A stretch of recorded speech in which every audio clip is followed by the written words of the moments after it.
What's growing on, gardeners? It's Sunday, November 19th, and it is a beautiful fall afternoon here on the southeastern coast of North Carolina. And today is one of those days that I look forward to all year. Online nurseries are starting to take pre-orders for shipping out trees in the spring. I normally love this time of year, but this time it's different. Prices are through the roof. I have never seen anything like this. Fruit tree prices, even for bare root trees, are up 50 to 100% almost across the board from last year. So on today's video, we are going to discuss what is going on exactly, what you should do about it, and should you change your plans given this dramatic price escalation. If you're new to the channel, please subscribe and hit the bell to receive new video notifications, and check out our Amazon store and Spreadshop links in the video description for everything I use in my garden and awesome custom designed apparel and other gear. Your support is greatly appreciated. Now that I officially own land for my future homestead, it has kicked me into high gear and has motivated me to plant out the rest of my yard for patches that I have prepped but are still bare. That's because I want to complete my vision so I can enjoy my completed vision for as long as possible in the 5 to 10 years or so while I'm still living and enjoying this property. So I just placed my first fruit tree order for the season. I purchased 3 bare root fruit trees, and to my amazement, with shipping and handling, it cost me $200. $200 for 3 bare root trees. That is double what I paid last year. To further complicate things, I'm going to have to purchase at least 5 more fruit trees to complete my vision for my yard and garden. So all in this season, in order to complete my vision, it's probably going to cost me close to $500. That is literally double what I had budgeted, so I better hope this video gets a lot of views. So what happened exactly that caused this dramatic year-over-year price increase? Well, I guess I'm going to have to get on my soapbox.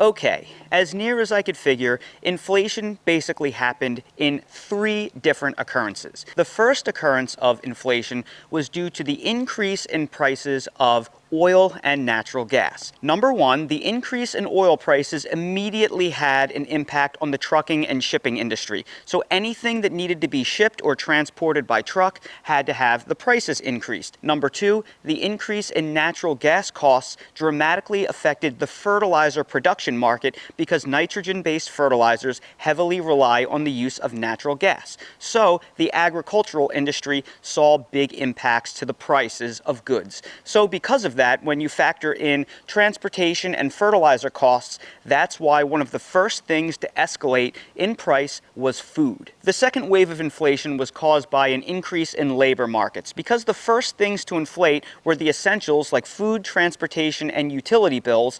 In order to combat that inflation, lots of employers raised salaries of workers, so everybody's pay went way up.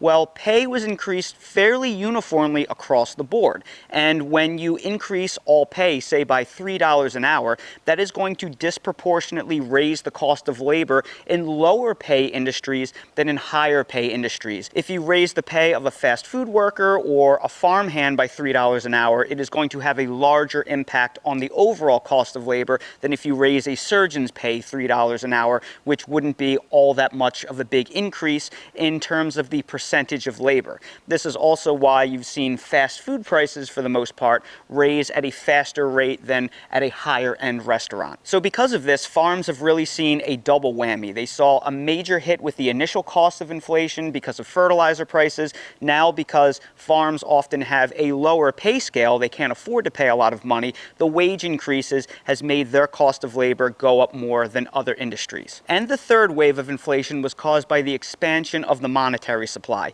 Anytime we expand the monetary supply and have more dollars floating around in circulation, it devalues the value of each individual dollar that we all have. So if we have more dollars in circulation, that means each individual dollar that we have is worth less. So as near as I can figure, the reason why there has been such a huge increase in the price of plants over recent years is because largely the agricultural and farming industry has been the biggest victim of the price increases. They've been impacted by everything. And here is the real kicker. Even if there was a sudden massive decrease decrease in energy costs, I wouldn't expect to see any decrease in the cost of any of these plants. And that's because the prices are basically built in due to largely the expansion of the cost of labor and the expansion of the money supply, which is basically devalue the currency. So even if we saw a big correction in energy prices, don't expect anything to get any cheaper anytime soon. So the way I see it, the only way we would ever see price decreases is if we had a sudden contraction of the monetary supply and all deficit spending in the world suddenly ended. Probably never going to happen. Or two, there is a massive financial collapse that results in mass pay cuts and termination of lots and lots of employees, and then the labor rates go way down. In which case, there would be a decrease in prices, but we'd all lose so much income, we'd be in even worse shape. Okay, now that I got all of that out of the way, I want to transition to the next part of this video, which is what we should do about it. My fear is that these sudden increases in prices of plants across the board is going to dissuade a lot of people to not purchase any fruit trees. They're going to abandon their plans because they now cost too much money. This is just way too expensive. Well, the whole reason why I just went on that big soapbox rant is because I need you to understand why I think all of these prices went up, and the chances of us ever seeing another environment where they go down without taking income and wages even further down with it, well, it's very unlikely. So that was a very roundabout way of saying that I think this is still the best it's ever going to get. And because of that, because of all these changes, we don't want to abandon our plans. We actually want to accelerate the plans. That's because fruit trees shouldn't be looked at as an expense. They should be looked at as an investment. You should be treating purchasing and planting a fruit tree just like an investment into your 401k.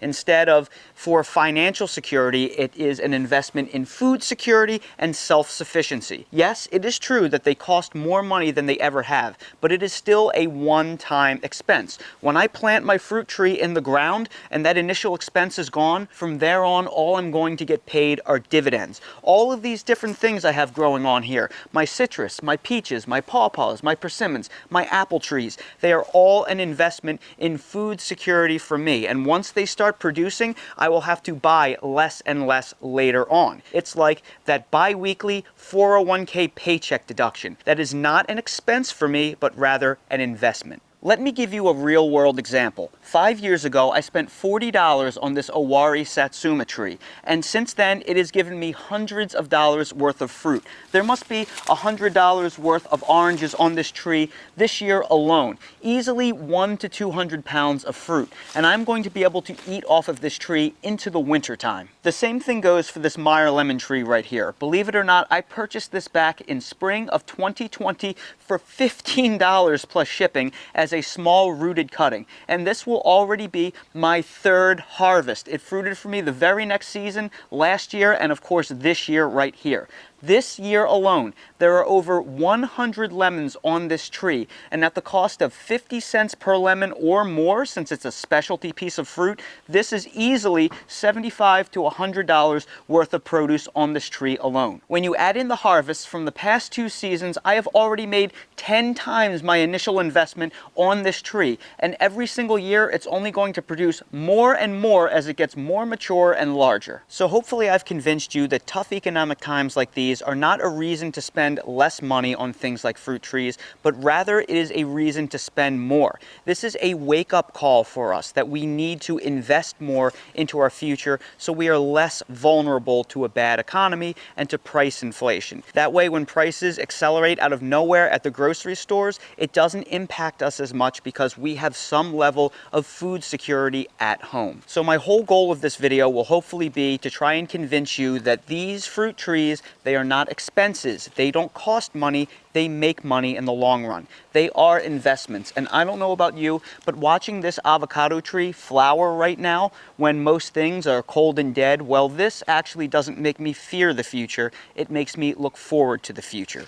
So now that I've explained to you why I believe these are more critical investments for all of us than ever, I want to tell you where I like to buy my fruit trees. Now, if there's one question I get more than any other this time of year, it is, where do I buy my fruit trees online? Well, over the years, I've purchased purchased from literally dozens of online nurseries, and I've never really had a bad experience. So I've put together a list of all different nurseries that I've purchased from or that I know are reputable companies to give you all a good place to start. One Green World, Just Fruits and Exotics, Bay Laurel Nursery, Edible Landscaping, Cummins Nursery, Burnt Ridge Nursery, Stark Brothers, Logie's, Restoring Eden, Four Winds Growers, Peaceful Heritage Nursery, Bottoms Nursery, Plant Me Green, Plantogram, Bob Wells Nursery, Raintree Nursery, Willis Orchard Company, Trees of Antiquity, and my go-to source of citrus trees, which is McKenzie Farms in Scranton, South Carolina. With Stan McKenzie, you'll have to place your order over the phone,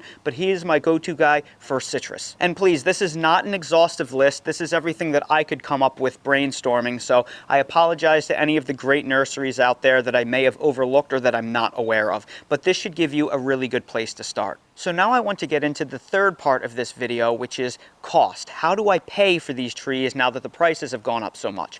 Well, the big reason why I gave you that big list of nurseries is so you can shop around and comparison shop and hopefully find the best prices for the trees that you want to buy. Also, that being said, these mail order nurseries have dramatically more selections than physical stores because they can store a larger inventory. So if you want those really hot new varieties of things, or if you need special disease-resistant varieties, you will get a great selection, practically everything under the sun, by looking at all of those different nurseries. Now, that being said, one of the consequences with ordering online is that you have to pay freight charges. So because of that, pretty much any time you order fruit trees online, it's going to cost more than at a big box store or a local nursery. So if you have nurseries locally that you want to support, you will almost certainly get a better deal because you won't have to pay those high freight costs. You get better pricing overall. Now, the downside of going to a physical place is that, like I said, you won't be able to get the big selection. And here where I live on the southeastern coast of North Carolina, I like to source especially disease-resistant varieties of things, and also I love hot new varieties. I don't like growing common varieties, so because of that, I am willing to pay a price premium. But if your goal is to just get fruit trees in the ground for food security, and you don't need really fancy varieties like I like to purchase, you can save a lot of money.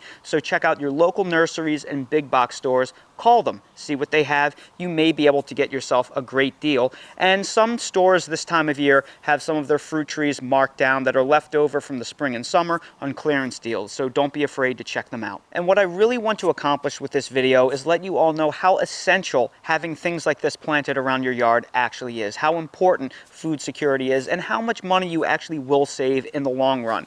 If you have any open space in your garden, in your yard, I urge you to grow something there. Even a little bit of something will do well in the long run. And if you need ways to come up with money to pay for these things, well, really consider prioritizing them. Having food is more essential than having a whole bunch of streaming services. And if you have to cook at home a few nights instead of ordering takeout in order to order these fruit trees, well, that is money well spent, and it will pay dividends for years to come. There are so many things, so many different services that we pay for every single month that actually aren't essential. Well, this actually is essential. There is nothing more essential than food aside from water and air. So really prioritize this. Get some stuff into the ground. I promise in the long run, you won't notice the expense. You will actually save money. So I apologize if this video comes off as preachy. That was not my intention, and I'm sorry if it sounds that way. What I'm trying to accomplish with this video is to motivate. If you are at all on the fence about planting food around your yard, it is worth it. Every single minute, every single dime, and it will pay dividends for years to come. Having all of this abundance around me in my yard and garden has insulated me from these spikes in grocery prices, and if you prepare for the next one, you will be very happy that you did. So everybody, I sure hope you found this video helpful. If you did, please make sure to hit that like button, subscribe to the channel, and please ring that notification bell so you're notified when I release more videos like these. If you're curious about any of the products that I use in real life in my garden, they are all linked down below in my Amazon storefront in the video description. And while you're there, check out my spread shop for custom merch if you want to support the channel. Thank you all so much for watching, and I hope to see all of you again on the next video. This is what we do every single night when we take Dale out for his last potties. It's late at night, and Dale has to do his evening perimeter sniffs to make sure that there's no intruders wandering around in his territory, in his yard late at night. So we're investigating over by the container fig trees to make sure we don't have any kind of rodent intruders, because we've caught 5 mice and 2 bunnies in the yard over the last month. So the paw tector is on high alert on his nightly paw trolls.